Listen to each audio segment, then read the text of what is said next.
Without further ado, let's hear from our first speaker, Farzaneh Najafi from the Allen Institute. She is going to tell us how cortical connectivity across columns changes based on past experiences.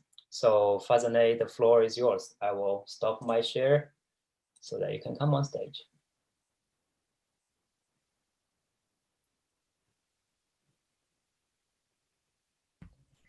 Hello, everyone. Can you hear me?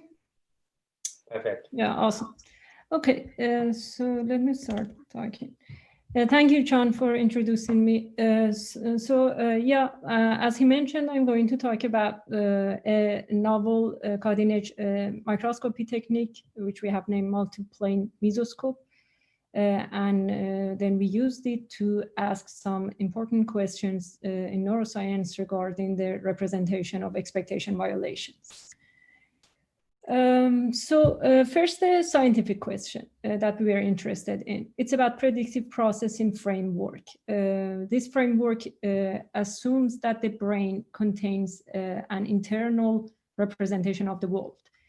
And it generates predictions about what's going to happen about the external world, and then it compares them with the actual sensory inputs, and then it keeps updating the predictions. One thing about this framework is that it relies on communication across different brain areas in order to generate and update the predictions. And of course, a major challenge is to simultaneously measure neuronal activity across multiple cortical areas.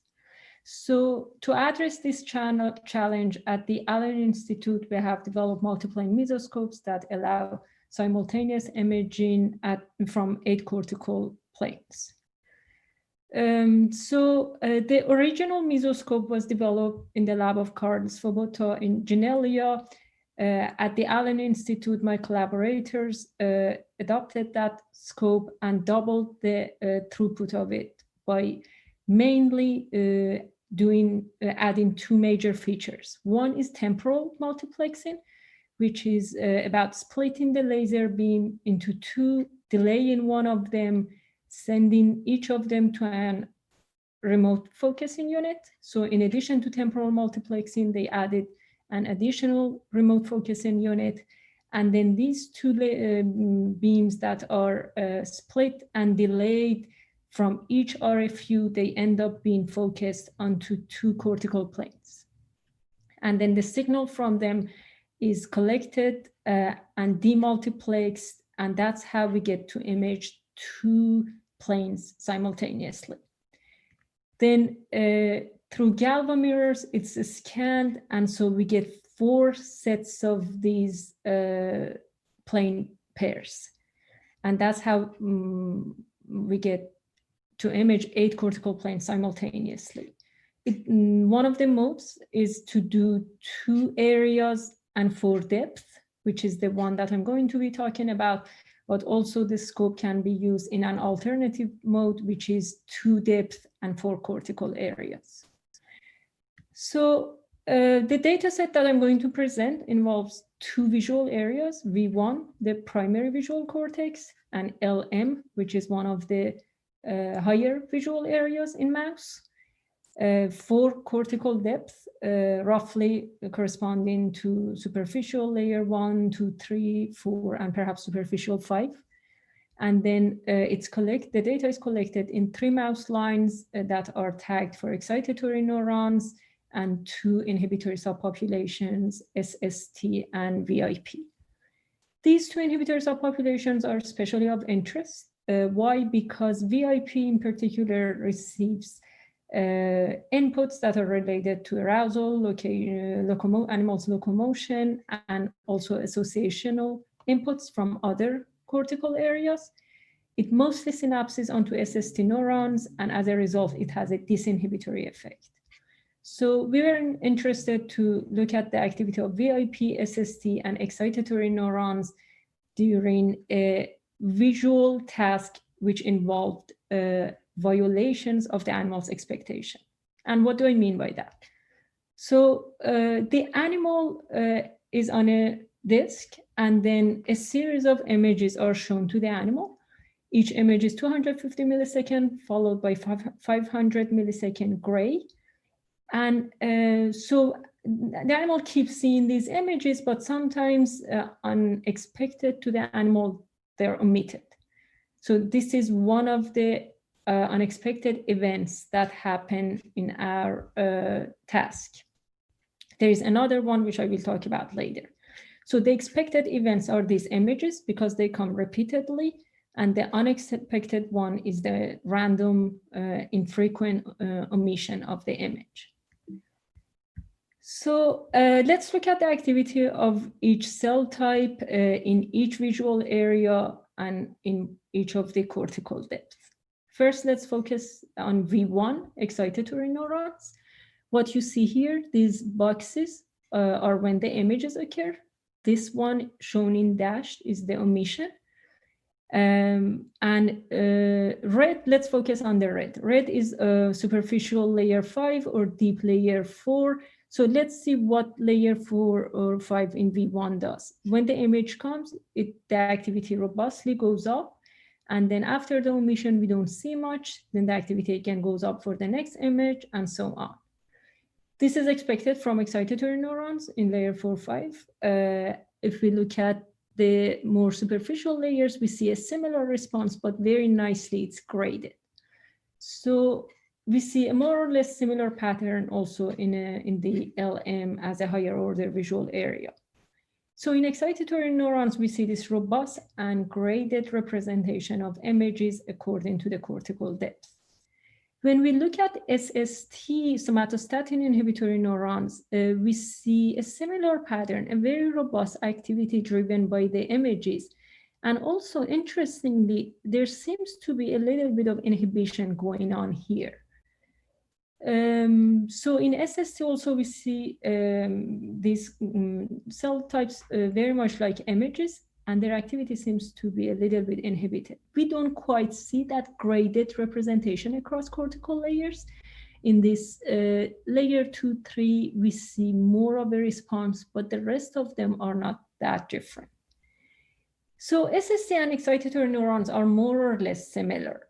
What's very interesting is when we look at VIP neurons. For these neurons, first of all, notice that they are not really recruited by images. If anything, there is a suppression here. And instead, there is a small pre-stimulus ramping that precedes the image, as if they are predicting the image occurrence. And then what happens after an omission is that this ramp keeps going up. So VIP neurons respond very differently. They ramp prior to the image, and they represent omissions very robustly. An earlier paper at the Institute has represented some of these results as well. So we think VIP neurons might have something to do related to providing predictions and perhaps prediction errors for the cortex. But that's a hypothesis and needs further testing. So these are just population averages. And of course, we thought we might have missed something. So next, I did use a population decoding. I used support vector machines to study how the response of these cell types changes after images and omissions. The results after images were just how the population averages had suggested. And also I have subsampled neurons, so we can do a fair comparison across cortical depth. So we see a strong representation in our deepest plane, and then smaller in more superficial depth. What is very interesting is that after the omissions, the population decoding revealed a strong signal in the excitatory neurons. That's in contrast to what we saw here, which on average, excitatory neurons were not showing any response after omissions. So what this is suggesting is that even though on average we don't see anything, but at the population level, excitatory neurons carry signal about omission. And so there must be some small percentage of excitatory neurons that are representing omissions. And so with the optimal decoding methods such as SVM were able to capture that signal. In SST as well, not only we see that strong response population signal after images, but also now again we see that omissions are also represented by SST neurons. For VIP, the picture was not that different from what we got from the population averages. So in brief, both our average and SVM analysis reveal that excitatory and SST neurons carry a strong population signal after images, which are the expected events, also after omissions.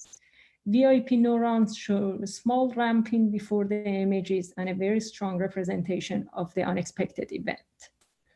So remember, the key feature of our scope is that it's simultaneously imaging these 8 cortical planes. So of course, we wanted to see how the different planes and the 2 columns interact with each other. So here I did a correlation analysis. I basically looked at pairs of neurons and how their activities co-vary after image presentations and also after omission presentations. Let me walk you through these figures. This is for excitatory neurons. Here is the LM and the depth of LM. We're going from superficial to deep. For V1 also, we're going from superficial to deep. And this is the value of the correlation coefficient. The brighter means the higher the correlation coefficient. So what we're seeing here is that after images are presented, there is a strong correlation between the deepest plane in LM and the deepest plane in V1.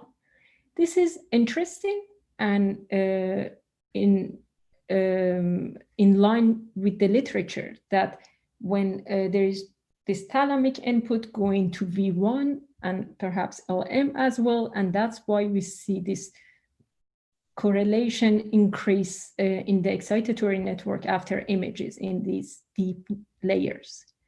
After omissions, there is not much. Sorry, Farzaneh, we would appreciate if you wrap up in 2 or 3 sentences. Okay, sure. For the SST neurons, we also see a similar thing, except it's not quite in deeper layers.